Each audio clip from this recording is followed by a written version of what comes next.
Alors, bonsoir et bienvenue à cette conférence de la section Amos, ICM Amos. Je me présente, Justin Macamou, premier VP ICM, ici à Amos. Robert est absent ce soir, il choisit mal ses batailles, puis là, je vais voir si vraiment qu'il va regarder. Il me dit qu'il regarderait la vidéo, ça fait qu'il choisit mal ses batailles. Il est dans un gros hôtel à Toronto présentement, j'imagine en train de rien faire. Et là, je vais voir s'il écoute. Donc, la conférence est web diffusée en direct et restera disponible pour visionnement sur notre page Facebook et aussi sur celle de Médiaté. Nous tenons à remercier nos commanditaires 2018 et 2019 et entre autres WSP qui a été oublié dans le courriel. Je vous invite aussi à visiter notre page Facebook ICM Amos. Puis, il y a une feuille de présence qui circule présentement. Puis ça va nous permettre de vous envoyer la présentation de la conférence en PDF. Il y a aussi une boîte à l'entrée qui sert à recueillir vos cartes d'affaires. Puis, n'oubliez pas d'éteindre vos cellulaires. Je vous laisse quelques secondes. Donc, la conférence de ce soir est donnée par messieurs Bertrand Brassard, Bruno Perron et Daniel Bergeron. Je vais les présenter, je vais leur demander de se lever à tour de rôle. Donc, M. Bertrand Brassard. M. Brassard compte plus de 35 années d'expérience dans la supervision et la direction de projets d'exploration à travers le Québec, que ce soit dans les métaux précieux et usuels ou encore dans le domaine des minéraux industriels, chrome et fer. M. Brassard a œuvré, entre autres, comme directeur du Fonds régional d'exploration minière de la Côte-Nord, directeur d'exploration pour la corporation minière New Gold, maintenant au sein de la minière Osisko, chef géologue pour Canadian Royalties, maintenant Gian Nickel Industry, et chef géologue pour Labrador Iron Mines. Enfin, M. Brassard a siégé sur le conseil d'administration au sein de plusieurs sociétés juniors.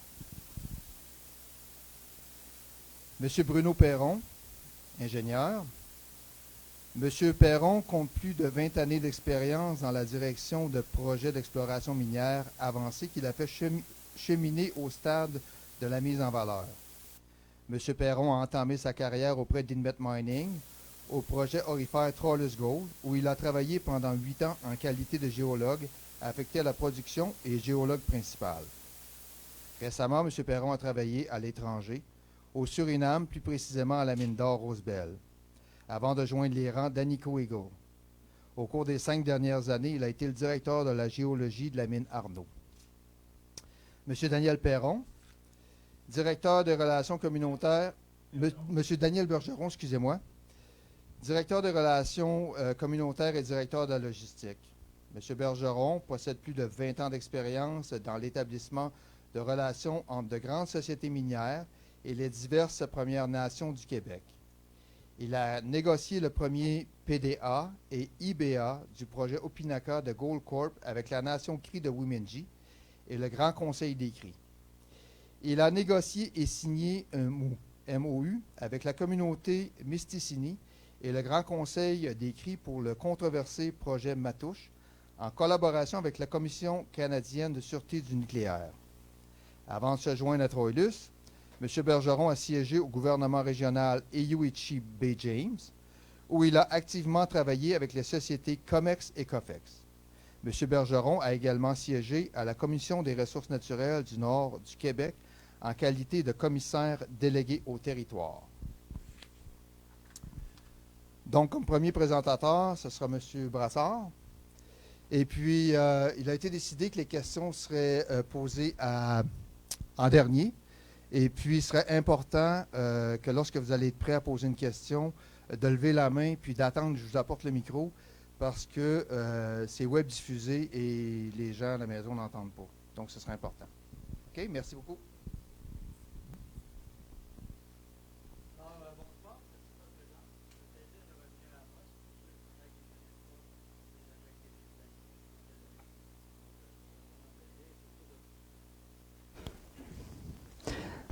Un, deux, deux. Ah, OK. Donc, ça me fait plaisir de revenir à Amos. C'est un ancien résident d'Amos, quelques années.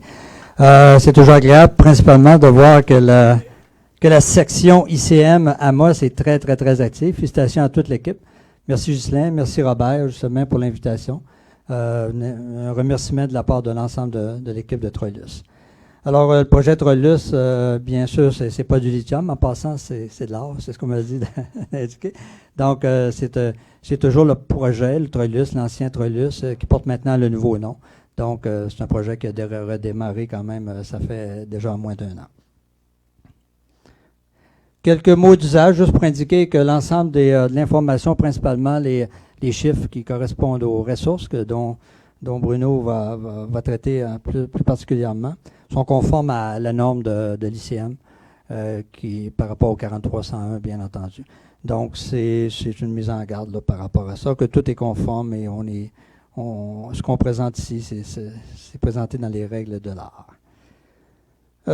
Pour les gens, est-ce qu'il y a une petite question comme ça? Est-ce que certaines personnes ont déjà été sur le site de Troilus, l'ancien Troilus? OK. OK. Bruno, tu n'étais jamais allé, toi, je pense. Non, tu t'en souviens pas, OK. Donc, puis, est-ce qu'il y a des gens qui sont allés sur le nouveau site Troilus? Bon, ça me fait plaisir de vous présenter cette vidéo.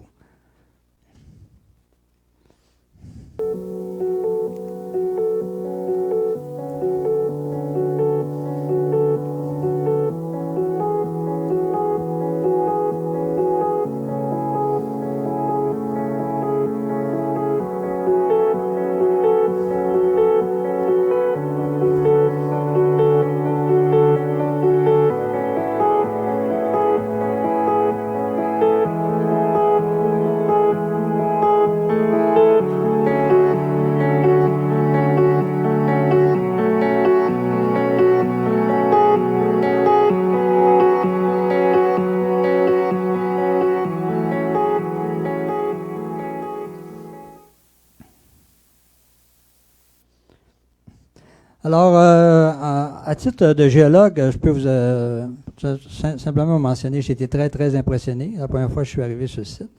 Alors, on a toujours, que ce soit comme géologue, on a vu des sites orphelins.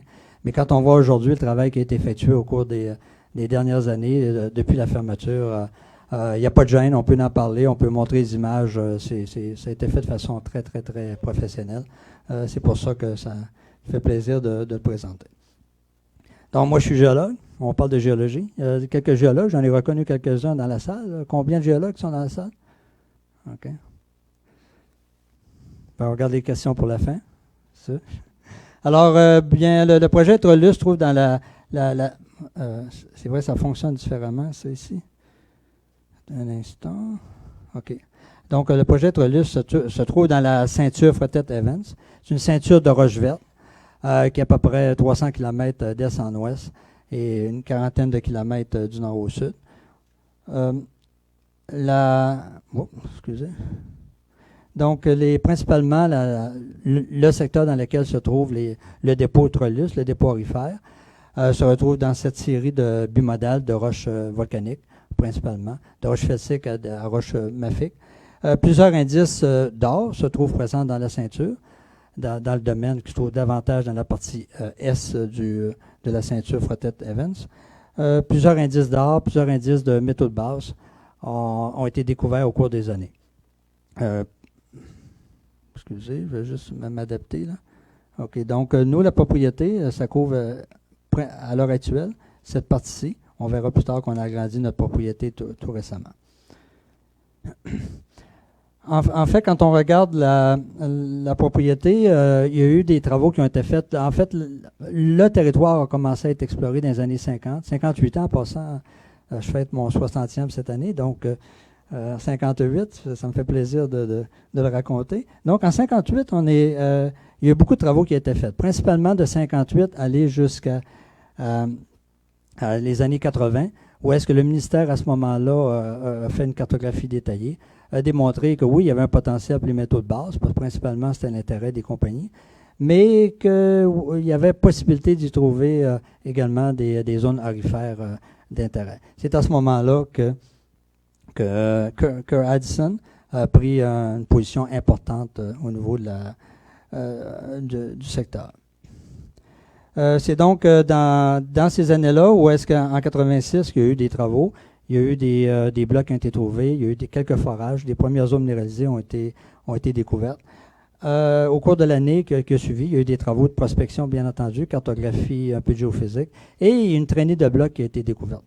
Principalement, entre autres choses, un très très gros bloc qui a été découvert ici, en plein centre ou presque ici.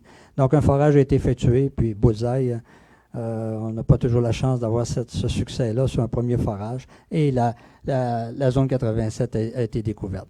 Parallèle à ça, bien sûr, dans les années qui ont suivi, il y a eu de l'exploration, il y a eu de la prospection, géochimie de sol, géophysique, et entre autres choses, il y a eu une anomalie géophysique qui a été forée, puis cette anomalie a donné ce qu'on appelle maintenant la zone J5. Donc, dans les deux cas, la zone 87, open pit, et puis le plus petit open pit qu'on appelle, pas J5, excusez, J4.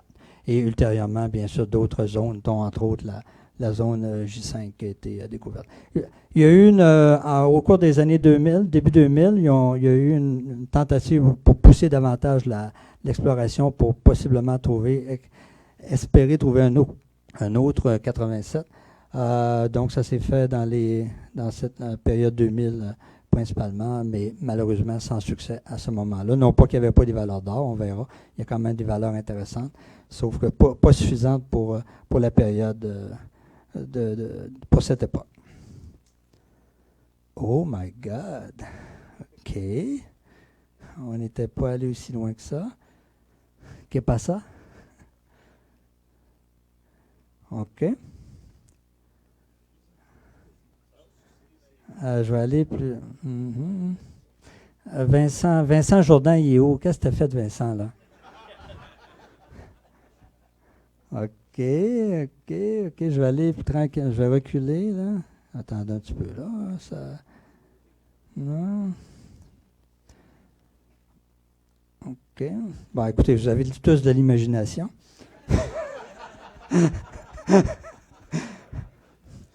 Comme j'ai l'habitude, quand je parle à Bruno ou même à Blake, qui est notre vice-président d'exploration, je lui dis tout le temps, fie-toi à moi, tu peux me faire confiance. Pas toujours évident, mais tout de même. Alors, voici, c'est simple, J4, J5 et tout et tout. En fait, c'est une slide pour présenter la géologie de la propriété. Donc, qu'est-ce qu'on retrouve sur cette propriété-là? C'est simple, c'est 4 zones, principalement. Donc, mais je ne sais pas c'est quoi le ben, t'as downloadé la. C'est qu'est-ce que j'ai envoyé? OK. T'avais-tu ta clé, Bruno? On va essayer avec une autre clé, peut-être. Mais vous savez, Troilus, c'est mystérieux. Hein? D'ailleurs, ça répond très bien à plusieurs questions que les gens se posaient. Les gens ne croyaient pas qu'il était possible de relancer Troilus. Le Troilus, c'était vraiment le white-out total. Là, c'était blanc. Il n'y avait pas de possibilité de développer des nouvelles ressources. Fait que c'est là qu'on en est aujourd'hui.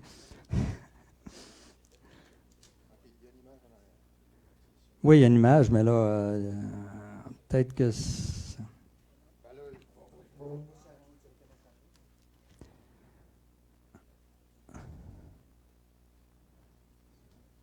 On l'a pas fait tourner tantôt. On aurait dû le faire tourner, Colin.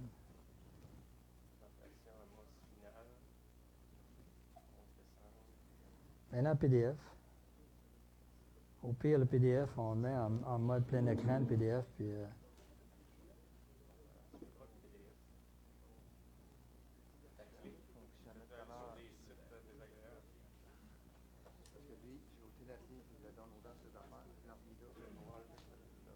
On va y aller avec notre clé.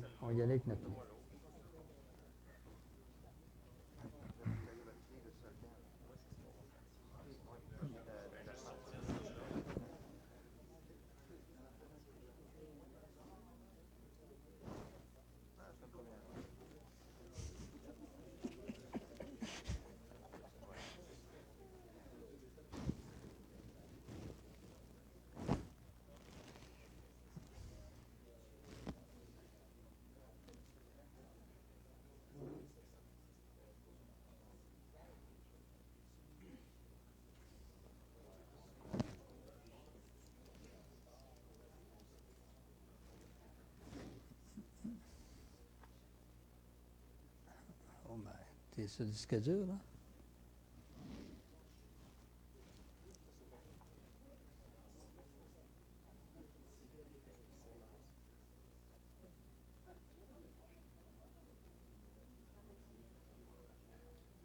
Un ou l'autre, de toute façon, on a présenté la vidéo. Probablement qu'il y en avait une sans vidéo.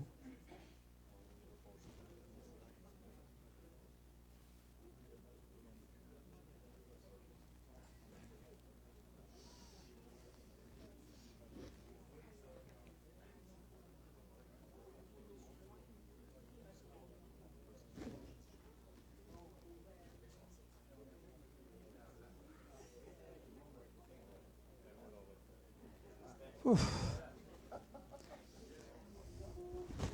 Donc, je savais que je n'avais pas fabulé.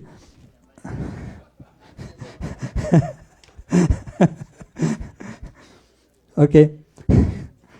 Excusez pour le petit contretemps. Vincent, là, c'est fini, hein? Alors, donc, vous avez ici, en fait, une vue détaillée de la propriété qui fait à peu près 8 km du sud-ouest au nord-est et à peu près 4 km d'est en ouest. Donc, principalement, qu'est-ce qu'on retrouve? Ce sont des roches mafiques, des roches volcaniques mafiques et des roches intrusives intermédiaires amafiques. Quelques roches volcaniques felsiques également, entre autres, qui sont ici en jaune. On verra un petit peu plus en détail certaines autres lithologies. La particularité, c'est, entre autres choses, la présence de cette brèche-là. On a des intrusifs tardifs qui sont le granit. Je n'irai pas dans le détail, mais on a ce qu'on appelle le granit, la masse principale qui est ici, et puis le Parker Junior, qui est un autre granit qu'on retrouve sur la propriété.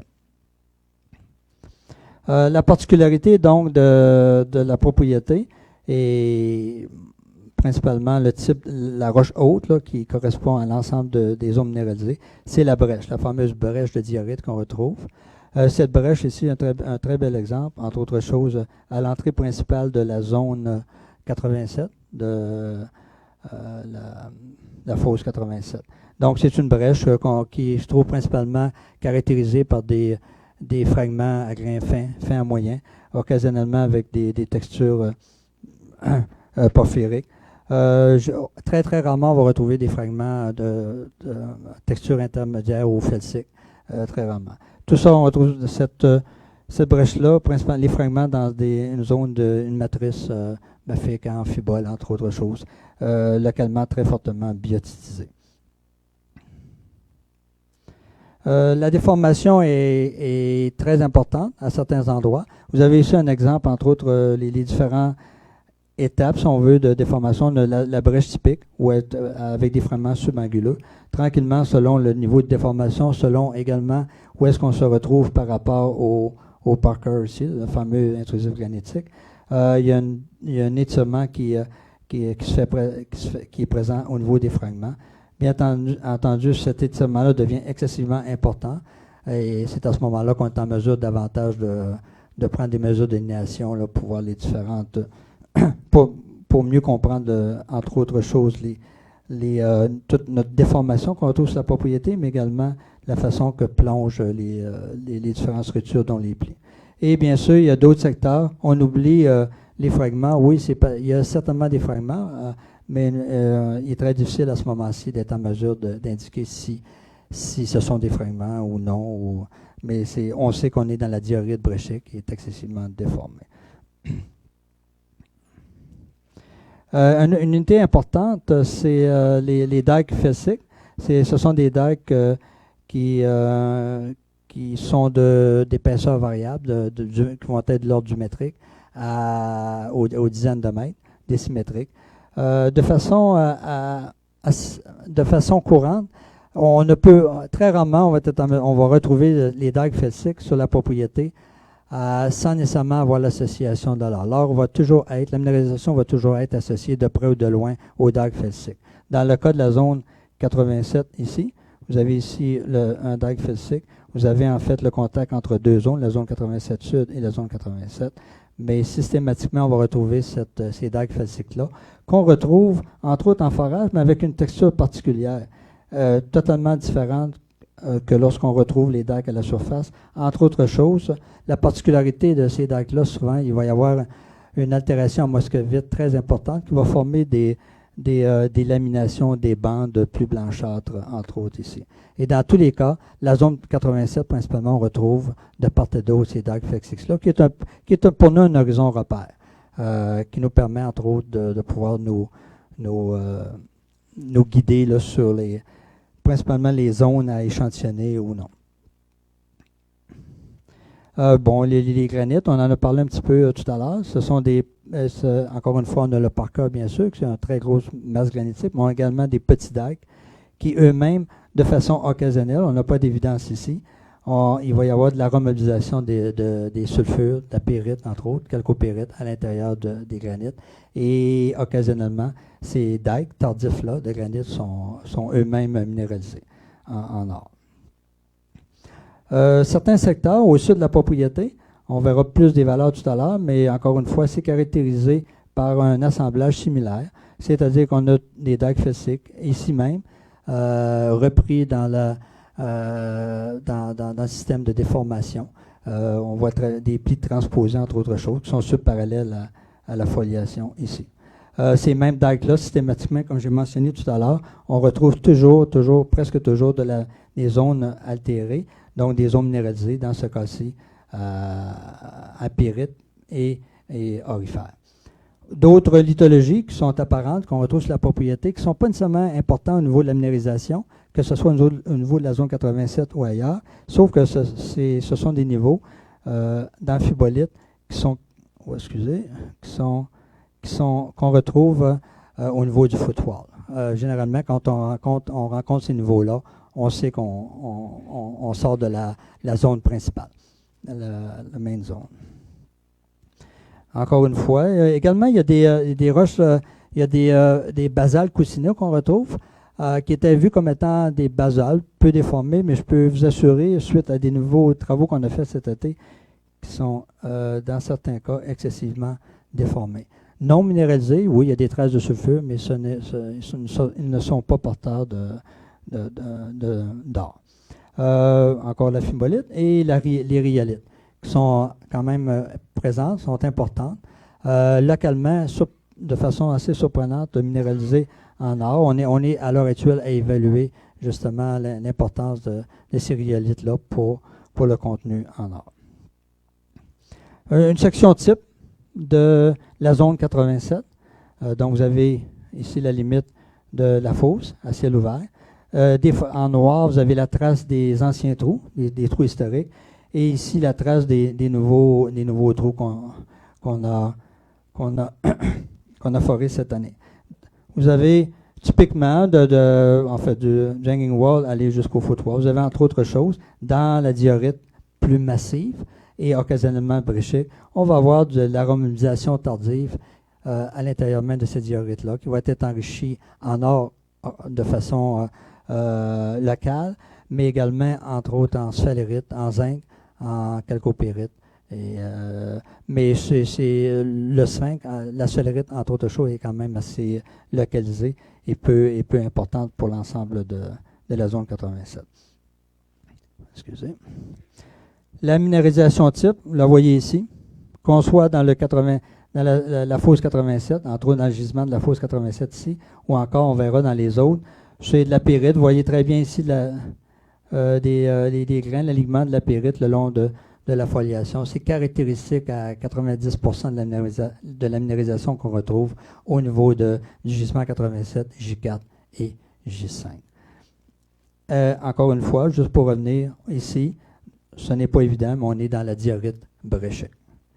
De façon systématique, la diorite bréchique est l'eau de la minéralisation aurifère, avec d'autres types de remobilisation.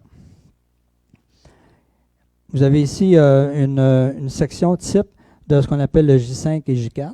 J4 s'apparente beaucoup à la minéralisation qu'on retrouve dans la zone 87, encore une fois avec la zone de brèche, au sein duquel on retrouve les zones minéralisées. Vous avez l'ancien pit ici, l'ancienne fosse de J4, et J5, encore une fois avec nos forages récents, qui nous permettent de voir assez bien les différentes séquences de roches intermédiaires. Et très difficile à distinguer dans ce cas-là. Alors, on n'est pas nécessairement dans la diorite bréchique, on n'est pas dans la on est occasionnellement dans la diorite, mais on ne voit pas les zones de brèche. On voit par contre des intrusifs plus fessiques qui recoupent. C'est un petit dépôt qu'on a travaillé cette année, on va continuer d'ailleurs. Bruno va avoir l'occasion d'en parler davantage là, par rapport à J5 qui avait été mis de côté. Il y avait une tentative de petite excavation, mais sans intérêt. Ils ont rempli la fosse. Et par contre, cette année, on a revu dans la totalité cette zone également.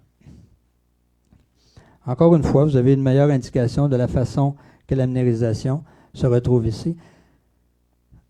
C'est pas parce qu'on a de la pyrite, et Dieu sait qu'il y a beaucoup de zones. Pour l'ensemble des dépôts sont riches en pyrite, mais on n'a pas nécessairement des zones aurifères. Il faut vraiment être très vigilant puis échantillonner le plus possible. On fait principalement cette année, c'est ce qu'on a fait. On échantillonne beaucoup pour être mieux préparé pour identifier, entre autres choses, faire le pont entre les observations qu'on avait versus les résultats. Vous voyez ici des plis, entre autres, c'est de la sphalerite qu'on retrouve. La romanisation dans une veine qui elle-même a été replissée avec la transposition. On a la foliation qui est orientée comme ça, avec d'autres systèmes ici. Alors, c'est à ce moment-ci que je laisse Bruno vous présenter. C'est vrai, je reviens tantôt. C'est lui le...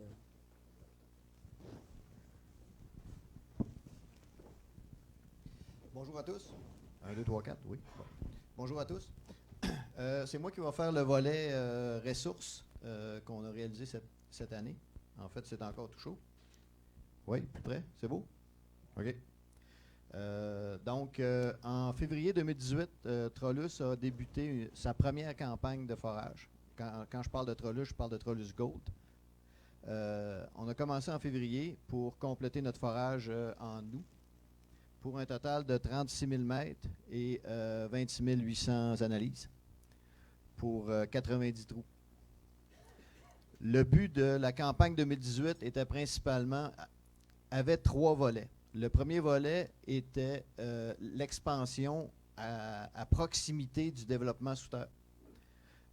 Parce qu'il faut avoir en tête qu'initialement, Trollus, sa ressource était principalement souterraine. Il n'y avait aucune ou très peu d'intérêt en open pit en début 2018. Dans un deuxième volet, on avait comme mandat de regarder s'il restait un potentiel en open pit, principalement sur la zone 87, J4 et J5.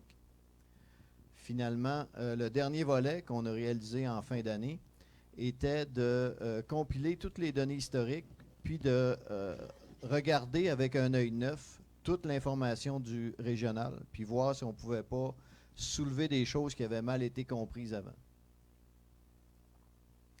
On voit ici à quoi se résume le programme 2018.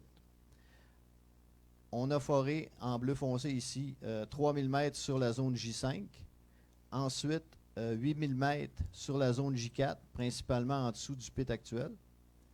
Ensuite, sur la zone 87, qui était des trous qui visaient vraiment la profondeur, le projet sous terre, on a 13 700 mètres. Puis finalement, en fin de campagne, on est venu travailler une zone qui correspond à l'appendice de la fosse ici, qui est la zone 87 sud, pour 2000 mètres. L'ensemble de ces forages-là ont donné les nouveaux chiffres qu'on voit ici, qui ont été publiés en novembre. Le projet est maintenant rendu, si on regarde tout dépôt confondu, une ressource indiquée de 3,9 millions d'onces en or équivalent et une ressource inférée de 1,1 million d'onces en or équivalent. Ici, c'est important de spécifier, si on regarde uniquement sur l'open pit, on a toutes les pits confondus, 2,7 millions d'onces en indiqué, puis 500 000 onces en inféré. Ceci à un cutoff de 0,3 grammes par tonne. Si on vient voir, on a le breakdown par pit ici. Si on vient voir en souterrain, La ressource actuelle est de 1,2 million d'onces en indiqué et 700 000 onces en inféré. La ressource souterraine a été faite à 0,9 grammes par tonne. Faut faire attention ici à la teneur moyenne de 1,5 en or équivalent. C'est la ressource complète. On va démontrer un peu plus loin qu'il y a des possibilités pour enrichir ces données-là. En gros, si on regarde ce que ça a donné comme implication, on voit ici, je ne sais pas si ça paraît bien pour ceux qui sont à l'arrière, on voit en brun le contour original de la fosse 87 tel que miné. On a ici le même contour pour la fosse J4. En bleu, on a le shell Whittle qui a été réalisé dans le cas de l'open pit à 0,3 g par tonne. Puis ici, on a ce qui représente le projet sous terre sous la fosse 87. Donc, en tout et pour tout, la ressource actuelle a permis d'augmenter de 175 mètres la profondeur de la zone 87, sous la zone 87, de développer la zone 87 sud avec une excavation de 240 mètres. Puis, la zone J4, elle, a démontré un potentiel pouvant aller jusqu'à 205 mètres en dessous de ce qui était déjà connu. Ça peut paraître impressionnant, regardez comme ça. Il faut avoir en tête que les derniers travaux qu'Inmet avait fait là-dessus, le prix de l'or était peut-être à 500 $ l'once. Quand on regarde ça avec un œil actuel qui est à 1400 comme valeur moyenne pour l'or, il y a bien des choses qui étaient non économiques avant qu'ils deviennent. Puis en rajoutant de l'information aux endroits stratégiques, on a été capable de faire exprimer adéquatement les Ron Whittle. Maintenant, quand on parlait du développement sous terre, on a ici un plan niveau des blocs minéralisés à une teneur de 1,2 g par tonne, cut-off. Ce plan niveau-là se situe à 520 mètres en dessous de la surface. Donc, c'est directement dans ce qui est notre potentiel sous terre. On voit ici qu'on a une épaisseur moyenne de 17 mètres, puis une épaisseur maximale allant jusqu'à 65 mètres. Tout ça sur une distance de 930 mètres. Si on regarde maintenant en vue 3D explosée, ben, on voit ici, si on prend les blocs uniquement en haut de 1 g par tonne, ça nous donne une valeur moyenne de 1,6 g par tonne en or équivalent. Section typique, Bertrand nous a montré une section typique géologique tantôt. Maintenant, si on regarde les intersections qu'on a obtenues, on a ici la section 13-950 nord de la zone 87, l'excavation de la zone 87 actuelle. Ça nous a donné des trous quand même intéressants.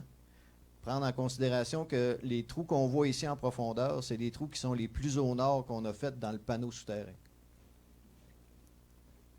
On voit ici le trou 17, 2,6 g par tonne, 0,08 en cuivre, sur 42 mètres pour un or équivalent de 2,74. Le trou 44 a 1,58 g par tonne AU, 0,10 en cuivre pour une teneur équivalente de 1,74 sur 67 mètres.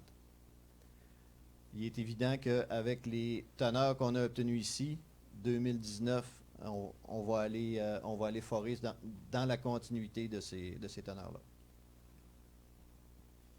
Si on regarde maintenant du niveau sur le volet J4, J4, c'est le même type de vue. On voit ici l'excavation. On a le trou 57 qui a rapporté 1,43 g par tonne d'or, 0,10 en cuivre, pour 1,59 équivalent sur 31 mètres. Le trou 58, juste en dessous, 0,76 g par tonne AU, 0,06 cuivre, pour un or équivalent de 0,85 sur 19 mètres.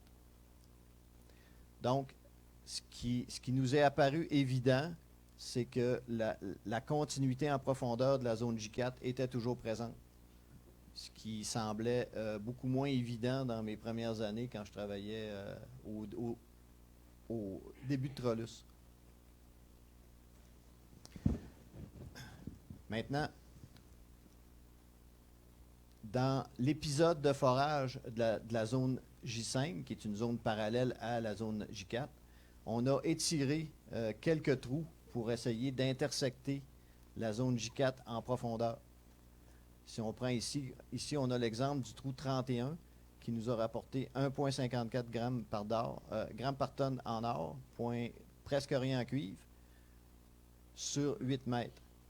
L'intercept en soi n'est pas extravagant, mais ce que ça nous démontre, c'est que l'horizon J4 se poursuit au-delà de 200 mètres en profondeur. Puis on était capable de démontrer avec des trous effectués au nord de la zone J4 que cet horizon-là se poursuit au nord. Maintenant, suite à cette ressource-là, qu'est-ce qu'on va faire en 2019? Je vais faire le volet forage. Bertrand va revenir pour faire le volet exploration sur le plan plutôt régional. Exploration 2019, on a un budget officieux pour l'instant de 40 000 mètres, sur lequel on va répartir 60 % en open pit, 30 % en sous-terre, puis 10 % en exploration régionale. Quand on parle en open pit, c'est clair qu'on va adresser le J5, J4 et 87 Sud. Notre principal focus, on ne se le cachera pas, va être J4 parce qu'en open pit, c'est le secteur qui offre le plus grand potentiel.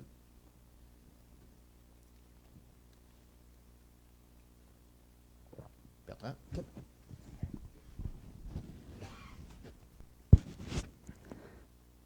Merci.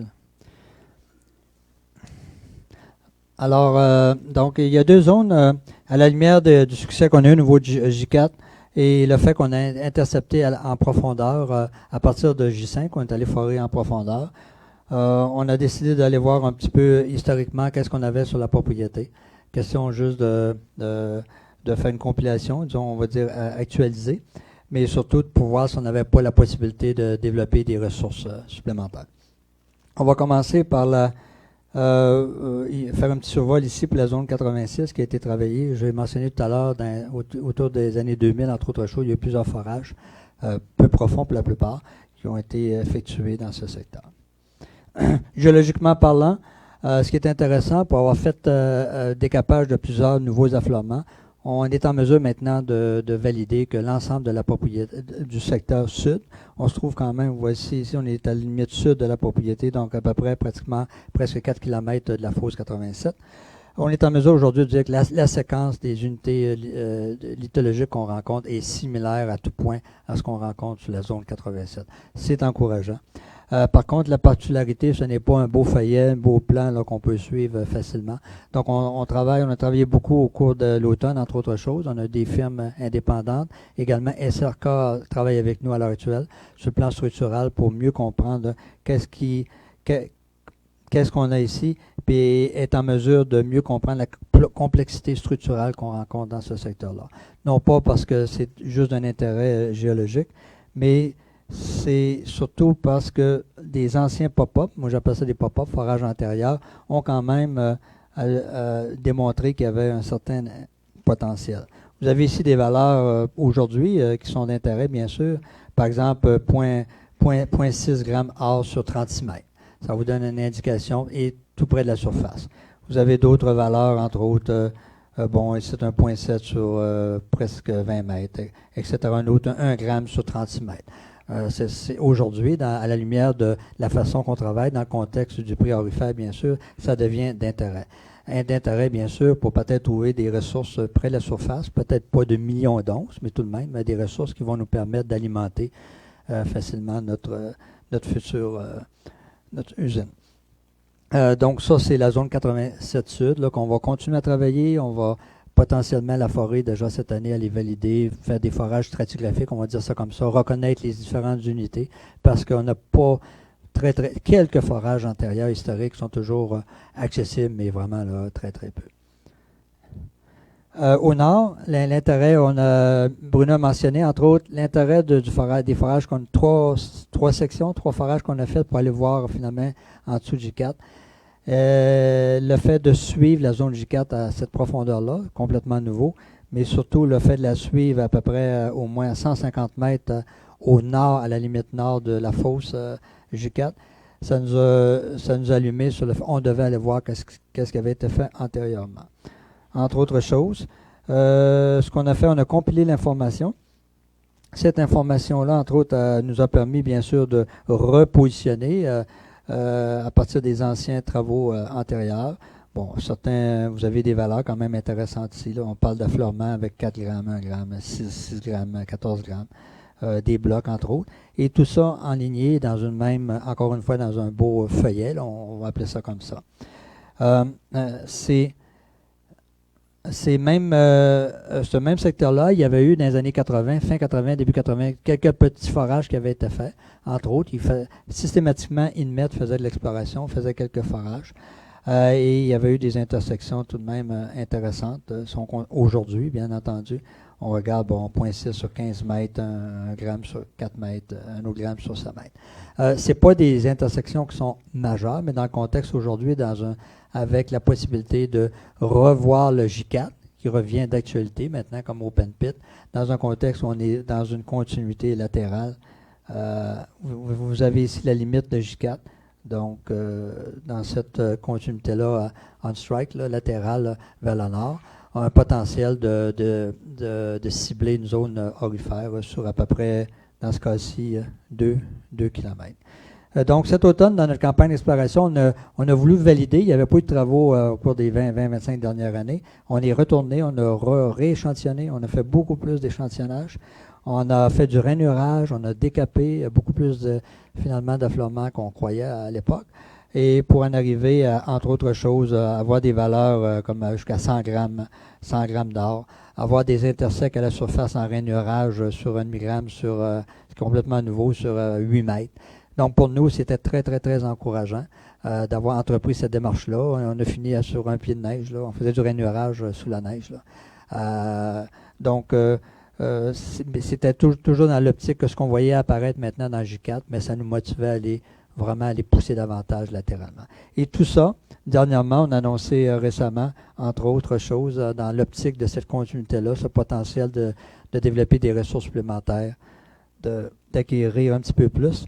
Donc, on a fait une entente avec Amgold qui détenait, juste positionné, ça c'est notre bloc actuel.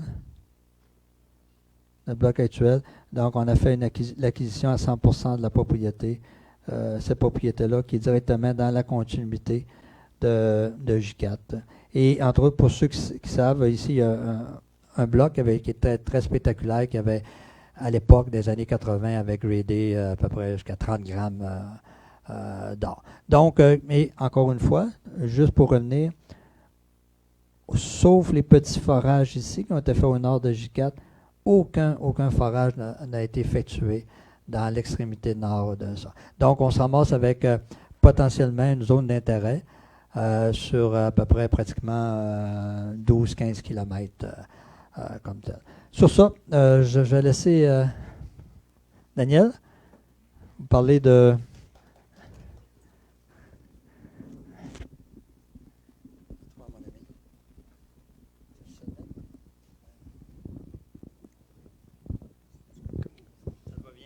C'est comme ça. Les oreilles à l'envers.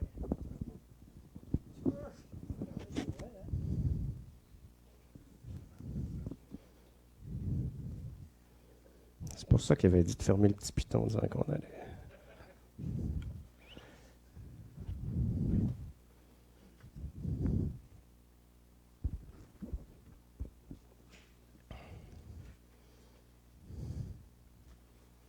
Ça, c'est encore ta présentation. Là. Oui, on a des belles couleurs ici. OK, là, je recule, excuse. C'est bon. C'est voilà. Donc, au départ, bonsoir à tous. Troilus est une société d'exploration minière qui vise à la valorisation des gisements de certaines propriétés. Troilus possède sous Soliden environ 7 autres projets à l'extérieur de la planète. Pas à l'extérieur de la planète, mais à l'extérieur du Canada et de la province. On travaille juste sur la planète, c'est déjà un bon point. Celle-là, c'est pas clair. OK.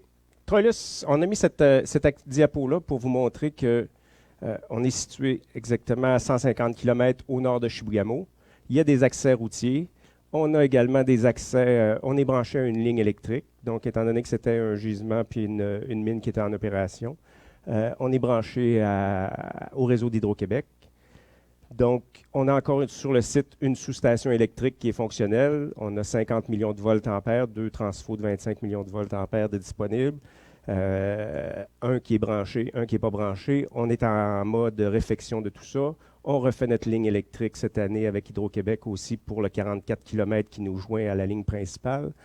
On avait déjà une usine de filtration d'eau sur le site pour les tailings. On a encore des permis de tailing qui sont en opération. On a...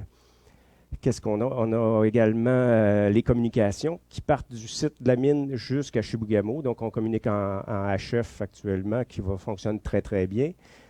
On a, qu'est-ce qu'on a également qui nous favorise, qui nous aide? On a, pardon? Oui, on a des beaux miniers qui sont encore en opération, qui sont encore valides.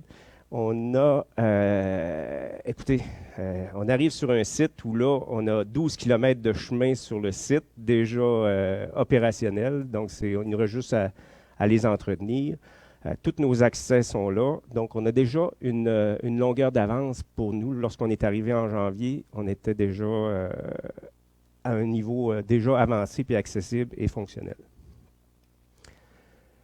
Cette diapositive-là nous donne l'historique de 85, de la période de la découverte à la mise en production, les grandes étapes de production de l'ancienne minière Inmet Troilus, du moment où ils ont doublé la capacité de production jusqu'à la fermeture, jusqu'à la vente à First Quantum Mineral, jusqu'à temps qu'on récupère les droits miniers sous Troilus et jusqu'à 2018 aujourd'hui, où là, Troilus est à la bourse du TSX, sous TLG.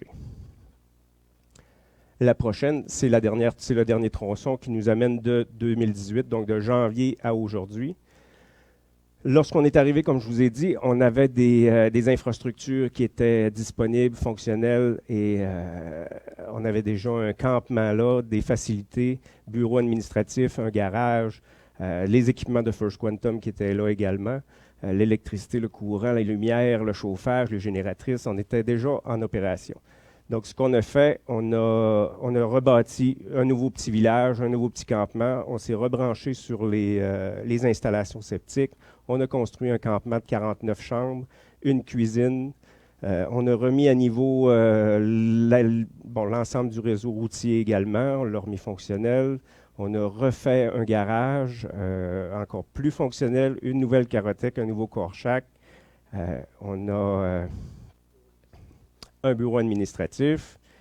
On a refait un puits d'eau. On a refait en tout cas, maintes et maintes choses lorsqu'on est arrivé.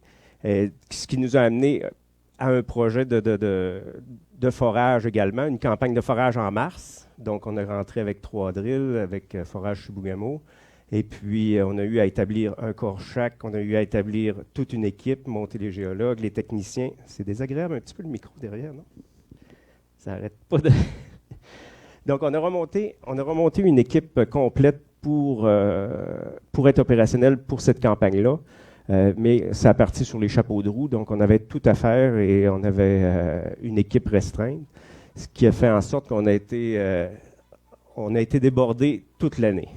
Là, on est content que Noël arrive, on est content de pouvoir se reposer pendant 2 semaines, puis s'organiser pour la prochaine campagne qui va commencer en janvier. Je vais vous entretenir au niveau un petit peu sur l'environnement. Qu'est-ce qu'on a fait au niveau des investissements depuis janvier? Au niveau des impacts sociaux, qu'est-ce qu'on a fait comme mesure pour se réintégrer, se repositionner localement? Et puis, au niveau de l'employabilité depuis janvier, en fait, jusqu'à aujourd'hui. Et vers quoi on s'en va? On a repris ce projet-là de First Quantum Mineral qui était dans un statut de fermeture. Donc, l'ensemble du site, comme vous avez vu tout à l'heure sur la vidéo, était en mode fermeture. Donc, on est revégété à 95% sur le site. Il reste quelques petits éléments, quelques petits acres à couvrir. quelques petits éléments à finaliser pour avoir terminé la revégétation et le plan de fermeture prévu de INMET. Et puis là, depuis le mois de mai-juin, on a reçu notre nouveau statut, qui est notre statut d'exploration. Donc, on roule sur 2 statuts. On continue la fermeture et on est en mode ouverture, en mode exploration. Donc, ça génère au niveau du ministère une double pensée. Donc, au niveau des permis également, on fait une double gestion. On a refait l'ensemble des caractérisations sur les lacs environnants, parce que vous avez vu sur la vidéo également, on a la fosse 87 et la J4. Dans 87, on a 19 millions de mètres cubes d'eau. Et dans la J4, on a 12 millions de mètres cubes d'eau. Ceci dit, il faut vider ça parce qu'il faut continuer notre exploration, puis on a besoin d'aller voir le fond de ces fosses-là. Donc, actuellement, on est en mode pour les demandes de permis pour pouvoir vider, évacuer cette eau-là, pomper ça à l'extérieur. Donc, on a refait l'ensemble des caractérisations des milieux humides autour, l'habitat du poisson, l'ensemble des petits ruisseaux autour, de façon à être capable de voir quelle est la capacité d'absorption de nos milieux humides pour qu'on puisse extraire cette eau-là de nos fosses. Donc, actuellement, on est là-dessus. Cet hiver, on a l'habitat de la grande faune également. Donc, on a à refaire, nous, l'ensemble de l'étude d'impact environnemental d'un projet normal qui recommencerait à zéro, même si on a déjà été en opération. Donc, ça, c'est un processus qui dure environ 2 ans parce qu'il faut faire ça sur 2 saisons pour avoir les migrations, les oiseaux, la faune, la grande faune, la petite faune, les poissons, etc. Donc, on a beaucoup d'ouvrages de pain sur la planche pour les 2 prochaines années au niveau de l'environnement. On l'a dit tantôt, on a caractérisé tous les lacs environnants, mais il faut caractériser aussi l'eau qu'on va extraire de nos 2 fosses. Fait que si on a terminé ça également, on a fait la bathymétrie de tous nos lacs. Fait que là, on sait quel type d'eau on a dans nos 2 fosses, quelle est la capacité d'absorption de nos lacs extérieurs. Fait que là, on est rendu à calculer nos débits qu'on va avoir pour notre pompage, puis combien de temps on va avoir pour extraire cette eau-là. Donc, on est chanceux, sur le site de Troilus, on a 2 bassins versants. Donc, ça nous permet d'avoir 2 options pour décharger cette eau-là le plus rapidement possible. Puis, on est très, très créatif, fait qu'on pense à plein d'autres façons d'extraire cette eau-là. On a pensé à faire de la neige l'hiver prochain également, parce que la neige, ça ne se comptabilise pas dans l'environnement, fait qu'on a cette option-là, des évaporateurs, donc on pense à plein de façons pour pouvoir évacuer tout ce métrage d'eau-là.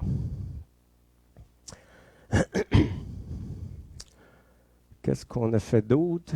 Actuellement, on continue non, je vous ai dit tout à l'heure qu'on avait une usine d'épuration d'eau qui est toujours en fonction parce qu'on continue de traiter les tailings qui sont là. Donc, on recontinue de recirculer cette eau-là parce qu'on a des teneurs qu'il faut traiter avant d'envoyer dans l'environnement. Et puis là, on est en train de travailler à justement arrêter cette usine d'épuration d'eau-là. Je pense que je vais prendre le micro. C'est désagréable.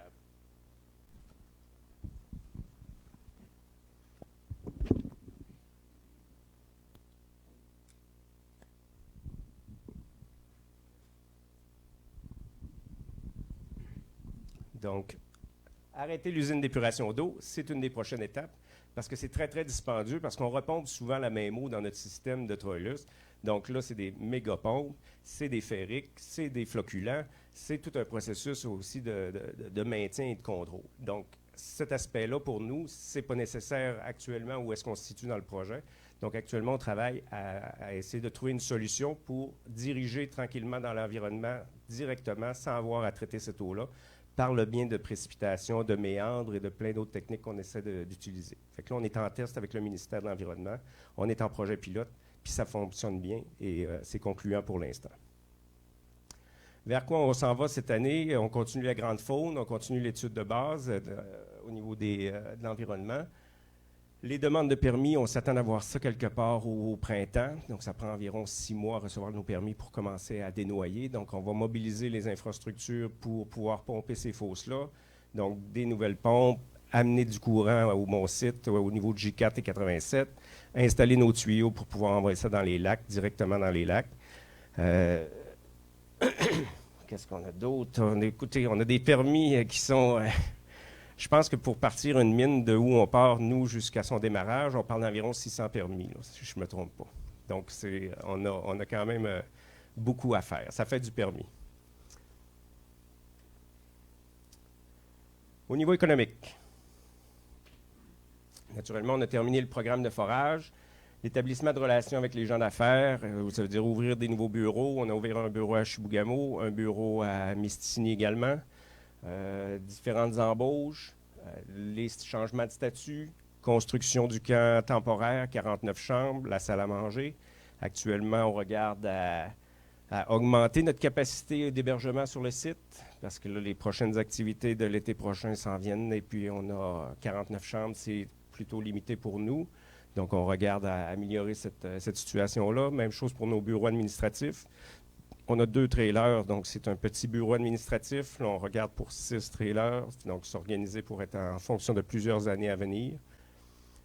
On a la construction de la carothèque, parce que lorsqu'on a commencé la campagne en janvier, on a installé une carothèque à Chibougamau. Donc là, on voyageait les carottes, puis c'était plus facile parce qu'on n'avait pas de campement encore. Donc, c'était plus facile de voyager les carottes que de promener les gens. Donc, on s'était fait une carothèque temporaire à Chibougamau, de l'hébergement à Chibougamau, les appartements, tout le monde. Fait que là, graduellement, plus on s'organisait au camp, plus on fermait des actifs qui étaient à Chibougamau. Donc, on a tout mouvé ça. Maintenant, on est 100% au campement. On ne voyage plus rien sur le chemin. Côté sécuritaire, c'est mieux pour nous également. On a fait la mise à jour du garage, comme je vous ai dit. On a fait le puits d'eau potable, les installations septiques. On a été chanceux de ce côté-là parce que Troilus avait démantelé pratiquement l'ensemble des infrastructures sur le site, mais les fosses septiques étaient encore là. Le réseau de tuyauterie était là également.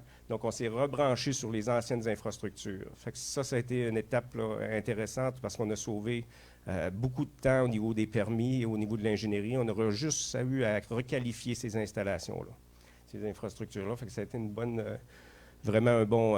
on a été très, très chanceux de ce côté-là, mais 3 ou 4 mois avant qu'on arrive, il avait coupé l'ensemble des poteaux de téléphone sur tout le site. Fait que toute l'électricité était à refaire. Fait qu'il y a eu beaucoup de logistique à faire durant cette première année-là.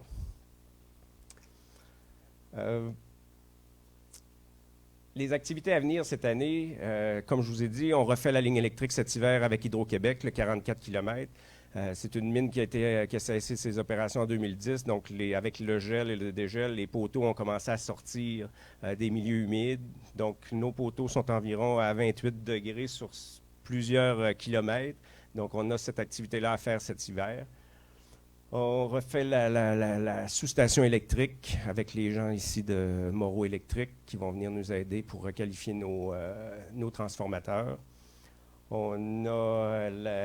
Actuellement, on regarde pour l'acquisition d'un nouveau groupe électrogène parce que notre système électrique avec Hydro-Québec, on perd environ une douzaine de fois l'électricité sur de 1 heure à 48 heures. Donc, il faut avoir un backup là, sur les prochaines années. Fait qu'on est à regarder ça. On est en train également, on a monté un conteneur sur une montagne à mi-chemin entre Chibougamau et le site de façon à installer une tour micro-ondes pour pouvoir envoyer du signal parce qu'actuellement, on travaille avec ExploreNet. Donc, on a tout l'aspect négatif. On a de l'Internet, on a des communications, mais ça demeure ExploreNet. Donc, c'est le fun de l'avoir, mais on a hâte de s'en débarrasser en même temps. Avoir du dédié, c'est quelque chose de pas mal plus intéressant, puis de même attirer les gens, les travailleurs. Bertrand veut envoyer une présentation, c'est impossible. Il faut qu'il descende en ville pour envoyer sa présentation ou ses rapports. Donc, avoir ça sur le site, ça va être quelque chose de très, très bien puis très fonctionnel, très efficace. Aujourd'hui, on ne peut plus attirer du monde si on n'a pas un minimum de bande passante puis d'efficacité. On est à même de terminer la construction de la salle de coupe. Notre site est aux douanes à Montréal ce matin. Donc, on dédouane ça cette semaine. La semaine prochaine, c'est rendu à la mine. On installe la salle de coupe. On travaille avec différents partenaires, dont Régis aussi, parce qu'on croit beaucoup en son système de recyclage d'eau. Puis ça, c'est quelque chose qui s'en vient aussi avec nous. On pense que c'est une bonne alternative pour nous. Actuellement, on regarde également pour ouvrir une place d'affaires à Montréal, parce que là, étant donné qu'on a recommencé des discussions avec toutes nos parties prenantes, bien, naturellement, avec les CRI, c'est plus facile aussi pour nous de travailler à partir de Montréal pour différents dossiers. les ententes de collaboration, les rencontres, ça se fait souvent dans ce secteur-là. Donc, c'est un petit bureau, c'est une place d'affaires qu'on ouvre. Vraiment, notre bureau à Chibougamau, on a vraiment une belle place d'affaires. C'est là qu'on s'installe, c'est là que tous nos employés vont être également. Montréal, c'est vraiment un pied à terre, donc c'est vraiment pas quelque chose qu'on va mettre beaucoup d'emphase sur ça, là. On est un projet local. Troilus a toujours été des cédules de 7-7 ou 4-3. Ça a toujours voyagé en autobus à partir de Chibougamau. On n'a pas de piste d'atterrissage, il n'y a pas de raison d'en avoir, on est à 150 km. Donc, on va continuer. C'est un projet Troilus a toujours été un projet local, familial. Il arrive que quoi que ce soit à la maison, tu prends un camion, 1h30 plus tard, tu es en ville, puis tu es chez vous. Donc, c'est un projet qui a quand même une certaine attraction pour les travailleurs. On va retravailler sur nos chemins d'accès. On a un pont à Troilus qu'il faut évaluer encore cet été pour regarder notre standard de 140 tonnes. Et puis, le lien micro-ondes, ça fait pas mal de tour. Cette année, là, pour vous dire, depuis décembre, depuis janvier 2018, les retombées économiques au niveau de Chibougamau, on parle d'autour de 9,5 millions au moment où on se parle aujourd'hui. La donnée n'est pas tout à fait à jour, mais 9,5, c'est pas mal... je m'excuse. Le 9,5, c'est pas mal une donnée juste. Au niveau de l'Abitibi, c'est plus que 102 000, parce que juste les campements, c'était au-dessus de 250 000 juste pour la location.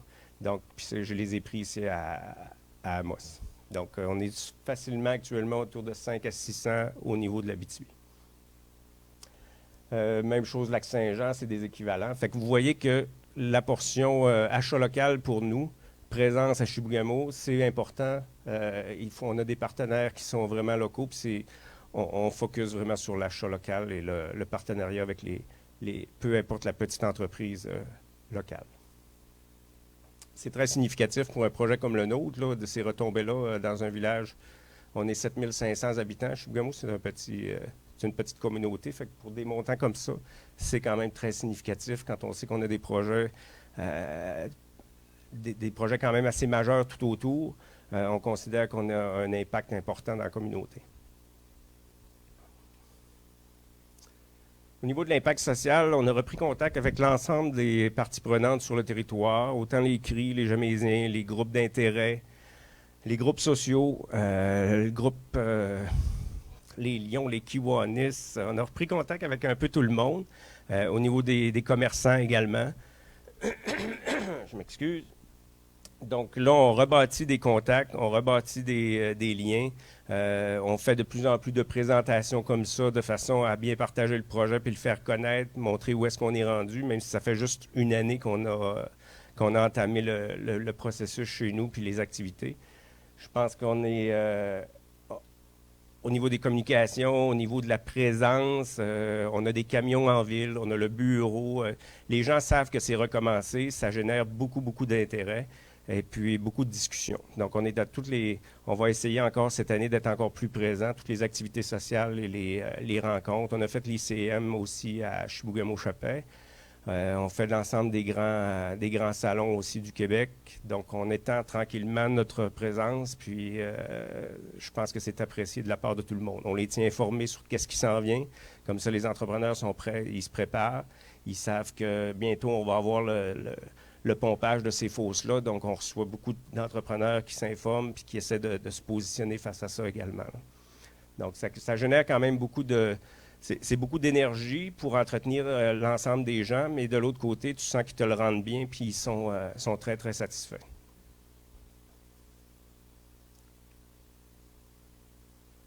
Au niveau de l'employabilité, comme vous avez, c'est un petit projet de démarrage, un petit projet d'exploration. Donc, vous avez nos chiffres qui nous montrent qu'est-ce qu'on a en termes de CRI et de Jamésiens et de Québécois et de autres. Donc, on a mis les autres, ça représente l'ensemble de la population du Québec, et puis les proportions de où est-ce qu'on prend nos employés. Pour un petit projet comme le nôtre, 40 % de main-d'œuvre CRI, c'est énorme. Lorsqu'on va arriver dans des nombres un peu plus élevés, bien là, naturellement, ça va être un petit peu plus difficile de recruter, mais actuellement, là, c'est très, très facile. C'est de la géologie, c'est des techniciens, on a des très bons travailleurs qui proviennent de Oujé, Chibougamau et Misticini. Donc, pour l'instant, là, ça va super bien au niveau du recrutement, puis notre capacité d'attraction est très, très bonne. Au niveau de l'équipe, comme je l'ai dit, on a commencé une petite équipe très, très restreinte en janvier. Puis graduellement, on s'est dépêché d'aller chercher les gens qui nous intéressaient, les meilleurs. On a fouillé dans les anciens Troilus également. Bruno, ben, c'est une preuve d'un ancien Troilus. Jacqueline, as-tu fait un stage, une session à Troilus? Je pense également. Bertrand, non, mais c'est rendu un professionnel de Troilus, un expert. Donc, on a monté une équipe locale qui est présente et qui est très, très dynamique. Ces gens-là sont majoritairement de Chibougamau et local, un petit peu du Lac-Saint-Jean, on touche un petit peu le Nouveau-Brunswick. Donc, on s'étend un petit peu dans le Québec, mais tout de même, on est pratiquement 90% local. On a une très belle équipe technique. On a des très bons gens au niveau technique. Au niveau des consultants, on en a parlé un petit peu tout à l'heure avec Bertrand. Notre conseil d'administration est un conseil d'administration qui est très, très ferré au niveau de la capacité d'aller chercher des sous, de mobiliser pour aller générer du financement. De ce côté-là, on est un projet très, très chanceux. On ne court pas après les sous. On a des sous, on a du bon support. Puis, ça va bien de ce côté-là. Fait qu'on croise les doigts pour que ça continue, mais nos gens sont expérimentés puis ont un réseau très, très élargi au niveau du financement. On travaille également avec Larouche Construction, Forage Chibougamau au niveau au niveau du forage depuis l'an dernier et on continue pour la prochaine campagne également. On tombe à la slide des questions. Donc, si vous avez des questions sur l'ensemble du projet, là, il y a Bertrand, il y a Bruno et il y a moi qui peux vous répondre.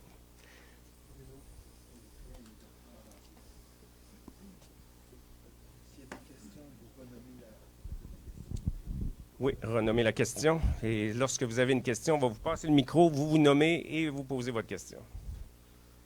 Je pense qu'on va utiliser le casque d'écoute parce qu'il y a juste un micro, hein, c'est ça? Tu as des questions sur le web, François? Est-ce que vous avez des questions?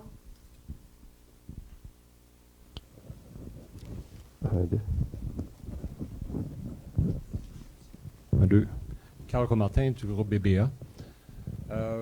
Vous avez fait 37 000 mètres de forage en 2018. Vous prévoyez en faire encore beaucoup en 2019. Et peut-être une autre question.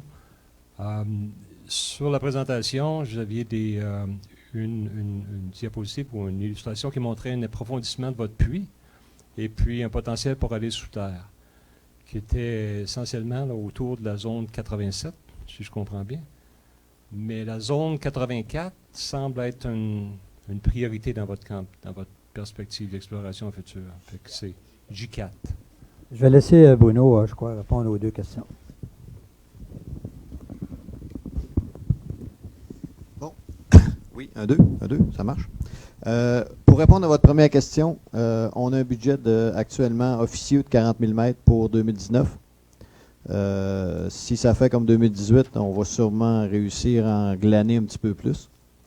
Pour votre deuxième question, en effet, le potentiel souterrain de 87, sous 87 est très intéressant.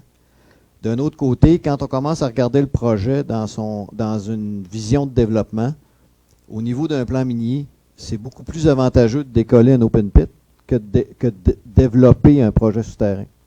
Donc, dans notre plan de match actuel, notre plan minier s'oriente beaucoup plus sur décoller les fosses qui sont prêtes, en fait.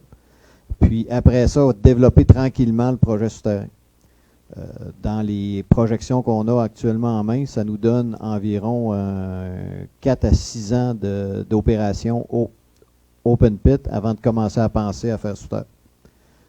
De plus, pourquoi J4 plutôt que 87 Sud?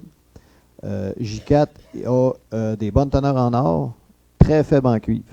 Ce qui fait qu'au niveau processing, on envisage beaucoup plus une opération de leaching pour l'or, sans nécessairement se battre pour un concentré de cuivre. Donc, au niveau concentrateur, c'est ça de moins comme coût de démarrage. Donc, c'est uniquement basé pour être en ligne avec notre développement minier.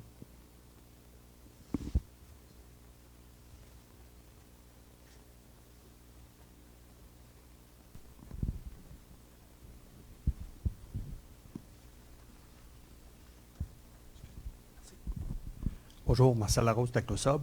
Pour le dénoyage ultimement des fosses, y a-t-il un horizon dans le temps approximatif que ça serait prévu?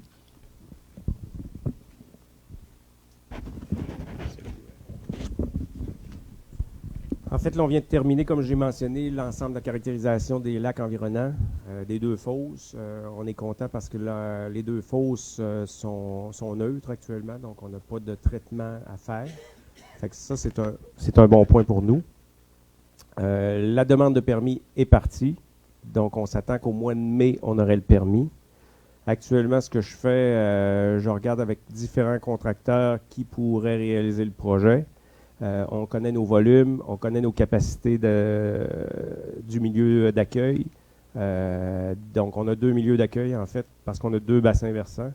On a pas mal l'ensemble des infrastructures de tuyaux sur le site parce qu'on a acheté, il y avait déjà tout ça sur la propriété. On connaît on veut pomper ces 2 fosses-là. Donc, on a l'ensemble des chiffres, des nombres, on les connaît. Donc, là, on est prêt à partager cette information-là pour pouvoir recevoir des propositions.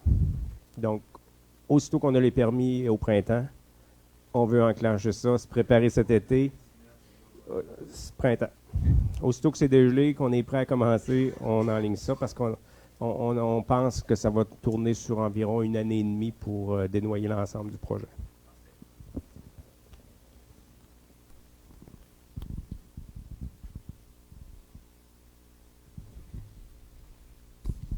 Renaud Heinz de Ménapco. Est-ce que le First Quantum, vous avez dit que c'est le First Quantum qui avait les claims, est-ce que c'était une succession d'Inmet, ça?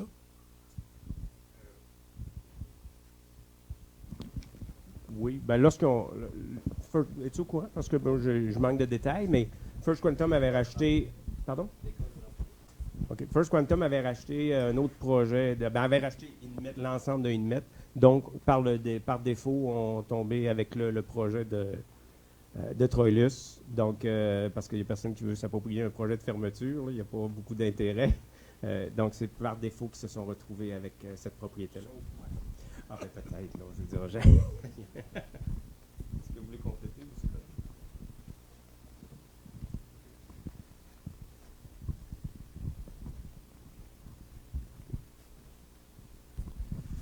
En fait, ma question porte sur la partie environnement. Et vous êtes dans un site déjà impacté par une ancienne opération minière. Avez-vous eu des exigences particulières dans votre collaboration avec le ministère, notamment lors de la caractérisation de différentes matrices, l'eau, le sol ou la faune, etc.? En fait, on travaille, comme je l'ai mentionné tout à l'heure, sur les 2 statuts. On poursuit le statut de fermeture encore. Et puis, le statut d'exploration. Donc, on a à refaire un baseline study sur l'ensemble de la propriété. Donc, on reprend à zéro comme s'il n'y avait rien eu d'activité sur ce secteur-là. Donc, c'est un nouveau projet, nouveau début. On refait une collection de l'ensemble des données sur tout ce que comprend une caractérisation, un baseline. Donc, on travaille avec les mêmes gouvernements, les mêmes ministères, les mêmes gens. Il n'y a rien de nouveau. Là. Comme tous les projets, on passe par la même recette. Là. Je ne sais pas si ça répond à votre question. S'il y avait d'autres précisions que vous vouliez aller. Là. Ma question, bon, je sais, c'est le même baseline. La seule différence, à mon sens, c'est que pour un site neuf, c'est une chose. Pour un site en fermeture, on s'attend à des résultats.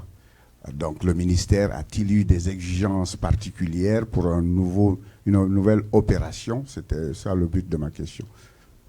En fait, on a comme le site était revégété à pratiquement, je pense, c'est 97% terminé, la revégétation, l'ensemble de la fermeture. Il nous restait quelques petites étapes à faire pour clore l'ensemble du processus de fermeture. Il restait quelques petites étapes à faire également au niveau du traitement des eaux. On est en train de terminer cette étape-là pour justement que l'environnement, qu'on envoie directement dans l'environnement. Le projet pilote qu'on mène actuellement avec le MDDLCC a été favorable à l'automne. La première étape de ce projet pilote-là a été favorable. Nos niveaux de matière en suspension sont bons. L'ensemble de nos résultats sont bons. Donc, on reprend la deuxième étape de ce projet-là au printemps, lorsqu'on va avoir la fonte. Donc là, à partir de là, on va être pas mal dans la dernière phase. Il nous reste quelques petites étapes, quelques petits éléments à faire sur le tailing et sur un pad, sur une halle d'astérile. Puis après ça, on va avoir complété 100% de la revégétation et de la remediation, de la réhabilitation. On a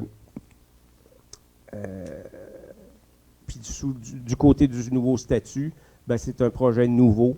On recommence 100% du processus là, de A à Z. Là. Il n'y a pas de passe-droit. On ne reprend pas les anciennes données.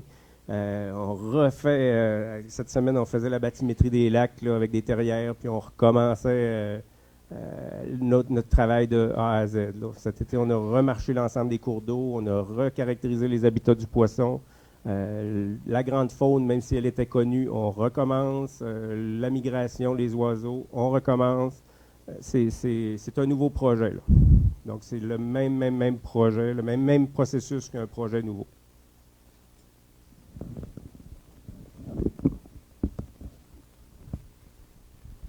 Est-ce qu'il y a d'autres questions?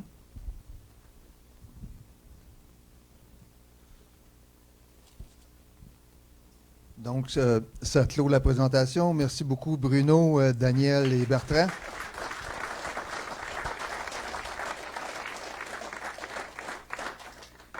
Avant d'aller plus loin, il y a une chose que je m'en voulais. J'étais assis à l'avant tout à l'heure et quand que Robert est ici, il remercie tout le temps les commanditaires.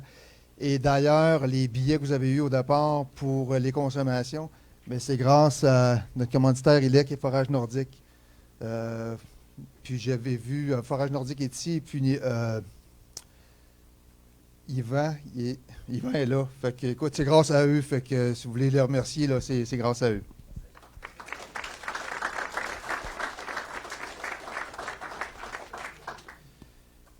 Donc, messieurs, pour les présentateurs, on offre tout le temps un gilet à l'effigie d'ICM Amos. Et il y a les grandeurs respectives là-dessus.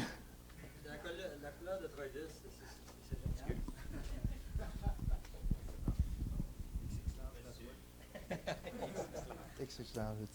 Non, moi c'est X large. Je m'excuse, mais je sais pas.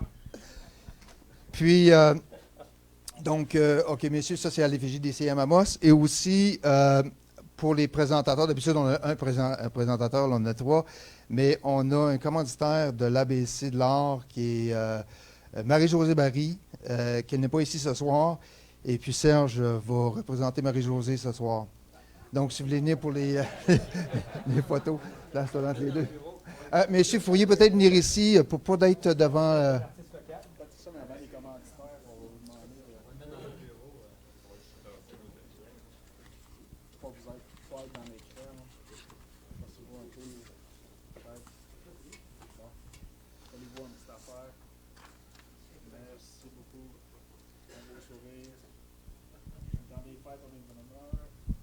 Entre-temps, est-ce que tout le monde a signé la feuille de présence? Aussi, si vous avez besoin des feuilles